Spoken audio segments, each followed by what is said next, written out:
Okay, one thing we have not mentioned is once I retired out of the Air Force, I found out very quickly I could not live on Air Force retirement pay. And I therefore had to get a job. Well, the first job I found, and the only job I found, was I was working for the city of Gatlinburg for 1 year as their city purchasing agent. And then after that year was over, I'm on the street again looking for a job. I was actually recruited by Metropolitan Insurance Company as a salesman. Now, can you imagine me coming from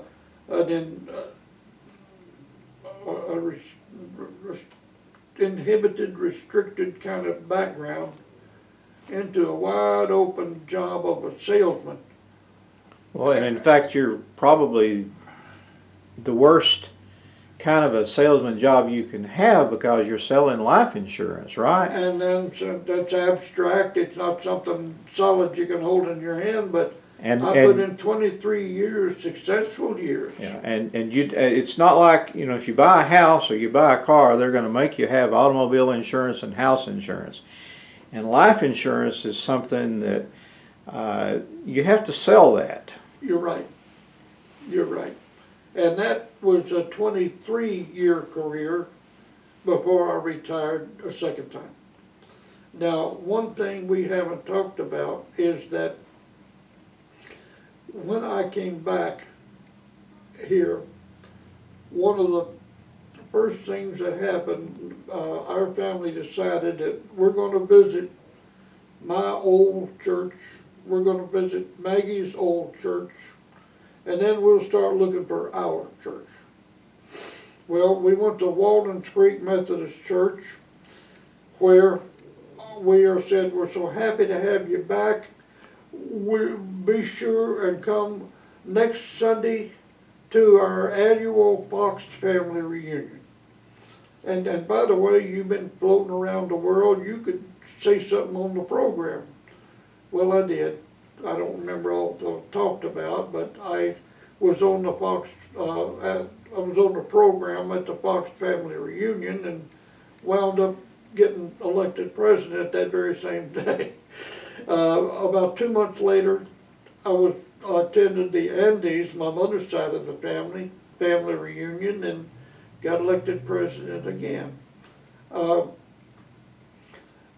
After a while working with both families on both family reunions, we published a book on Maggie's Hartzell family, and Jim Fowler, who was president of the Smoky Mountain Historical Society, heard about that, and he and I have known each other since primer together at Benson School. And in fact, we went through high school together and went through, at least we overlapped for 1 year down at Hiawassee College. So we've known each other a long time. And he said, can I talk you into becoming president of the Smoky Mountain Historical Society? I mean, here you're interested enough to have done this research. And I thought, but then he talked me into it. So you started as president. You didn't just join, so you joined in. I started as president because Jim Fowler was president and he wanted out of that position. So I agreed to replace him as president. And boy, I didn't know how quickly I was going to become active, because once I was elected president, he said, okay, Larry, you go ahead and get the other officers elected. So it was up to me to get the treasurer and the secretary and all this other stuff elected when I had just walked in the door. I'm not sure, well, it's obvious that you were a great life insurance salesman, so that means you're a great salesman, but it appears that maybe Jim Fowler is a better salesman than you are. Jim Fowler's he's a great salesman, and he's a fine gentleman. Well, I know tomorrow we're actually going to give Jim Schuler a Lifetime Achievement Award from the East Tennessee Historical Society. And I know that Jim certainly deserves that recognition. But I was looking back, and I was looking at your book, and then I got to looking at the books that had been for sale or that were that are still, some of them still for sale in the Smoky Mountain Historical Society's store. And you have published far more than the Hartzell family story. How many books have you published? What were those? I lost count. I published one. I don't know what made me pick this period of time. It seemed that there was no book of marriages covering a particular time span. So I published one book covering marriages during that time span. And then I found out that the other books had information either missing or other time spans that are missing or what have you. So I started working more seriously with the marriage records, and I went back to the first year that marriage records existed. There was a fire in the spring of 1856, and when the courthouse burned and all the records were burned. So beginning in 1856, up to present, I started recording all of the marriages in Sevier County, and any others that I could pick up in addition to that, to include this one particular minister who had kept a record of his own marriages that he had performed. I included them in as well. But anyhow, the books on marriages, because they get so big and then they're cumbersome. So we had to break it into volumes. So I think, what is there, 3 volumes of that book now? 5. 5 volumes. Okay. 5 volumes, each one of approximately 200 pages. And then I got to looking at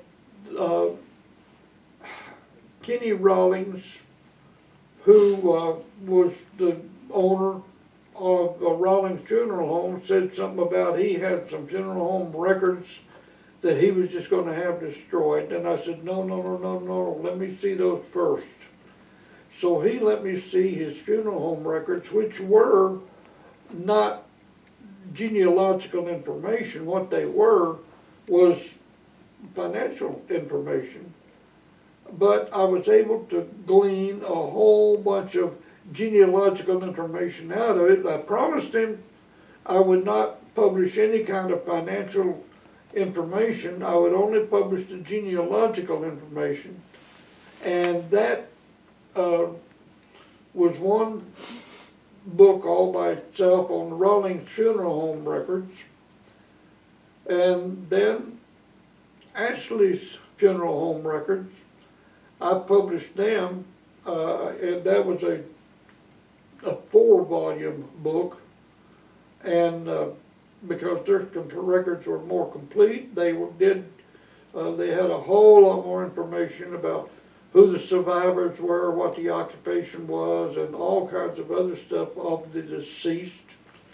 And that was much more successful, and each one I went from, with Ashley's, I went with the beginning back in 18-something, up until 19-something. But when I quit publishing their records, they could then go on computers. So all of when I quit, they started with computerized records, and now their records are all available to the general public, either through my books or through the funeral homes themselves on their own computers. And this is a good thing. There've been a couple other stuff that I have done, but Well, were you involved with the Shadows of the Smokies book? In the Shadows of the Smokies was done before my time, before I became president. But when I first became president, we decided we were going to do an update on that.